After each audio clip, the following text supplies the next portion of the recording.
Hi friends, ఈరోజు ఈ వీడియోలో తెలంగాణ రాష్ట్ర వ్యాప్తంగా ఉన్నటువంటి రైతులకు కేంద్ర ప్రభుత్వం పిఎం కిసాన్ పథకం కింద ప్రస్తుతం 6,000 రూపాయలను 10,000 రూపాయలకు పెంపు చేస్తారా? ఒకవేళ పెంపు చేస్తే ఎన్ని విడతల్లో ఎంత విడుదల చేస్తారు? అలాగే 23వ విడత డబ్బులు ఎప్పుడు విడుదల చేస్తారు? సో దానికి సంబంధించిన పూర్తి ఇన్ఫర్మేషన్ ఈ వీడియోలో తెలుసుకుందాం. అండ్ వీడియో మిన్నస్తే లైక్ చేయండి ఫ్రెండ్స్. మీరు చేసే ఒక లైక్ వల్ల ఈ వీడియో ఇంకో 10 మందికి రికమెండ్ అవ్వడం జరుగుతుంది ఫ్రెండ్స్. సో దాని ద్వారా ఈ ఇన్ఫర్మేషన్ అందరూ తెలుసుకోగలరు. సో ఏమాత్రం లేట్ చేయకుండా వీడియోకి వెళ్ళిపోద్దాం.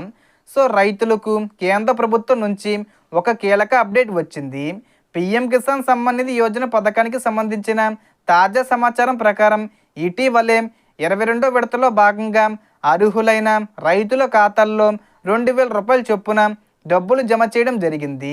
ఈ పథకం ద్వారా ఇప్పటి వరకు సంవత్సరానికి 6,000 రూపాయలు 3 విడతల్లో ఇస్తుండగా ఇకపై ఈ మొత్తాన్ని 10,000 రూపాయలకి పెంచే దిశగా ప్రభుత్వం ఆలోచనలో ఉందని సమాచారం. అంటే ఇకపై 3 విడతల బదులుగా 4 విడతల్లో 2,500 రూపాయల చొప్పున రైతులకు డబ్బులు అందే అవకాశం ఉంది. అయితే ఈ పెంపు అమలు విషయంలో అధికారిక ప్రకటన పూర్తిగా వెలువడాల్సి ఉంది. అదే సమయంలో ఈ పథకానికి సంబంధించి కొన్ని కఠినమైన కొత్త నిబంధనలు కూడా అమల్లోకి తీసుకొచ్చారు. పిఎం కిసాన్ 23వ విడత డబ్బులు ఇకపై నిజంగా వ్యవసాయం చేస్తున్న రైతులకు మాత్రమే ఈ ప్రయోజనం అందేలా మార్గదర్శకాలు రూపొందించారు.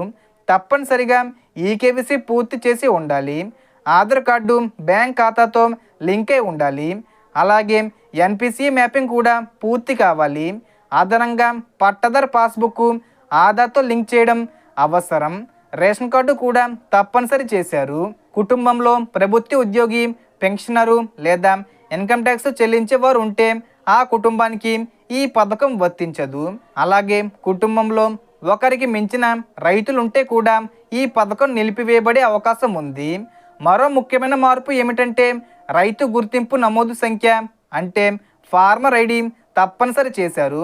దీనికోసం రైతులు తమ పట్టాదారు పాస్బుక్, ఆధార్కు లింక్ అయిన మొబైల్ నెంబర్ తీసుకుని సమీప వ్యవసాయ కార్యాలయంలో అప్లై చేయాలి. ఈ ఐడి ద్వారా భూమి వివరాలు, పంట వివరాలు నమోదవుతాయి. అలాగే 5 ఎకరాల కంటే తక్కువ భూమి ఉన్న రైతులకు మాత్రమే ఈ పథకం వర్తించేలా మార్పులు చేసే అవకాశం ఉంది.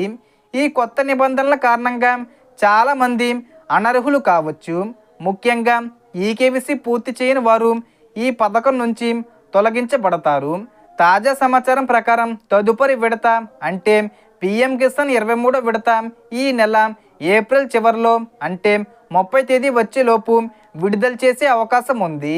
లేదంటే కనుక మే నెల మొదటి వారంలో అయినా విడుదల చేయొచ్చు. అయితే ఇప్పటికైనా ఈకేవీసీ పూర్తి చేస్తే నిలిచిపోయిన డబ్బులు తిరిగి ఖాతాల్లోకి జమ చేసే అవకాశం ఉందని ప్రభుత్వం తెలిపింది. సో ఈ వీడియోలో ఇన్ఫర్మేషన్ ఫ్రెండ్స్. మీకు ఈ వీడియో నచ్చితే లైక్ చేయండి, షేర్ చేయండి అండ్ సబ్స్క్రైబ్ చేసుకోండి. Thanks for watching.